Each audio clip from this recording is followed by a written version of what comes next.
Welcome to ash misc 115. நான் வந்து 70 subscribers வந்தால் நான் வந்து இந்த கேமில் இந்த ஃபயர் ஐக்கானை நான் வந்து காட்டுறேன்னு சொன்னேன். இப்போ அதுதான் இப்போ காட்ட போகிறேன். நான் ஆல்ரெடி வாட்டர் காமிச்சிட்டேன்.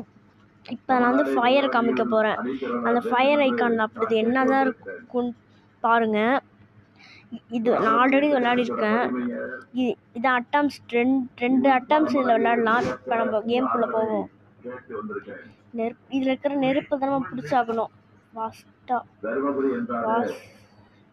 இது வந்து ஆல்ரெடி ஒரு லாவா மவுண்டைன் நம்ம பிடிச்சிருக்கோம். அது ஆல்ரெடி இதுலேயே இருக்கும் லாவா ஆட்டோமேட்டிக்காக. அது என்னன்னு புரியாது. நான் அது ரெண்டாவது லாவா மவுண்டைன் வந்து அடுத்து நான் சொல்கிறேன்.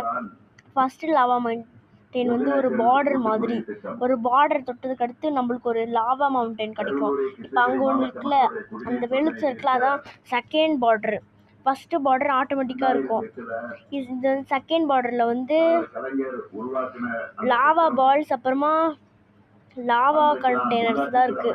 அந்த கண்டெய்னர்ஸ்லாம் அப்படி கீழே விழுவுது. எந்த மாதிரினா இந்த மாதிரி பிளாக் கலரில் இருக்கிறது மட்டும் விழுவாது, ஆனால் அந்த மாதிரி இருக்கிறது மட்டும் விழுந்துடும். இதான் ஷீல்டு. இந்த ஷீல்டுனால எவ்வளோ பெரிய லாவாவிலேருந்து கூட தப்பிச்சிடலாம். லாவே புட்டுக்கிட்டு அது ஒரு வேன் மேலே போவோம், ப்ளூ கலர் இந்த மாதிரி இருக்குல்ல. அப்புறமா பிரச்சனை அப்புறமா லேட்டாக தான் நம்மளுக்கு கிடைக்கும்.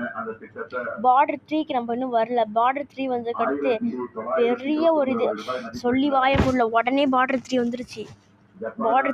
இதில் வந்து என்ன தெரியுமா, இதில் வந்து வரப்போகிறது என்னன்னு பார்த்தீங்கன்னா, இது சொல்கிறேன். அது இதோ இப்போ சைடில் ஒன்று இப்போ வித்தியாசமாக ஒன்று இப்படி பொங்கி விழுந்துச்சுல, அது பேர் தான் அதுதான் அது கிடச்சிது. இது பேர் தான் லாவா ப்ளம். லாவா ப்ளம் தான் இருக்கிற நம்ம பவர்ஃபுல்லானது. அது மேலே அதில் மட்டும் நம்ம போயிட்டோம், அவ்வளவுதான். அதனால் அந்த பக்கம் கூட போகவே கூடாது நம்ம. இதில் வந்து இதில் வந்து போக போக ஃபாஸ்ட்டாக போய்கிட்டே இருக்கும் இது. ஆனால் இதில் இதில் இருக்கிற அந்த ஃபயர் ஐக்கான தொட்டதுக்கு அடுத்து இதில் இருக்கிற அந்த ஃபயர் பேட்சஸ்லாம் நம்ம தொட வேண்டியதாக இருக்கும். தொடறதில் போய் பிடிக்கணும். இது மங்கி ஷீல்டு. இது எவ்வளோ பெரிய லாவாவாக இருந்தால் கூட உடச்சிருது. எந்த ஒரு பிரச்சனையாக இருந்தாலும் கூட உடச்சிடும். இது ரொம்ப கஷ்டம். இது ரொம்ப ரொம்ப கஷ்டமான இருக்குது. நீங்களும் இந்த கேம் எடுத்து விளையாடுங்க, ஜாலியாக இருக்கும் இது. அதே மாதிரி இது கொஞ்சம் கொஞ்சம் கஷ்டம், ரொம்ப கஷ்டம் இது. இல்லை எப்போ அவுட் ஆகிக்கும்னு நம்மளுக்கே தெரியாது. போக போக ரொம்ப ஃபாஸ்ட்டாக போயிட்டே இருக்குது. என்னால் அதிகமாக ஒரு காசு கிடைக்க போகுதுன்னு நினைக்கிறேன். எனக்கு தெரிஞ்சு ரொம்ப ஐயோ, நம்ம இப்போ அவுட் ஆகிட்டோம். பயங்கரமாக ஒரு இது அடிச்சு